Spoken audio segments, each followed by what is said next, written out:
Assalamualaikum warahmatullahi wabarakatuh. Kenalkan, nama saya Fatul Al-Ba'ari. Saya dari Prodi KPI 1A. NIM saya 1050001. Di sini saya akan menjelaskan tentang sejarah perkembangan bahasa Indonesia.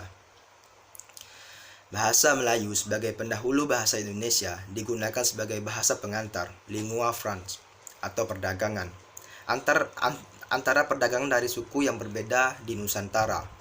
Penggunaan ini berlangsung sejak masa kerajaan Sriwijaya yang berbasis di Sumatera bagian selatan dan berjaya antara abad ke-7 hingga ke-11 Masehi. Pada masa Sriwijaya ini, bahasa Melayu menyerap banyak kata serapan dari bahasa Sanskerta sebagai pengaruh dari kebudayaan India dan agama Hindu dan Buddha yang dominan pada masa ini. Pada masa Kesultanan Malaka yang berdiri pada 1400 hingga 1511, penggunaan bahasa Melayu meningkat. Selain sebagai bahasa perdagangan, juga digunakan sebagai bahasa pengantar dalam penyebaran agama Islam.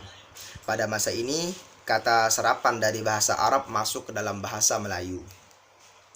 Setelah datangnya penjajah Spanyol, Portugis, Belanda, dan Inggris, bahasa Melayu digunakan sebagai bahasa pengantar dalam administrasi penjajahan dan penyebaran agama Kristen.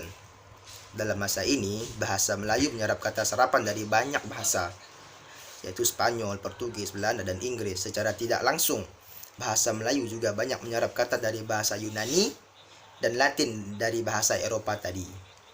Bahasa Melayu dengan dibakukan menjadi bahasa Indonesia yang diproklamirkan sebagai bahasa pemersatu selama Sumpah Pemuda pada tanggal 28 Oktober 1928. Kemudian bahasa Indonesia diberikan pengakuan resmi dalam Undang-Undang 1945 pasal 36 yang menyatakan bahwa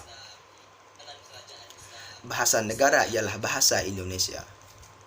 Sekian dari saya penjelasan dari sejarah perkembangan bahasa Indonesia, yaitu dari perdagangan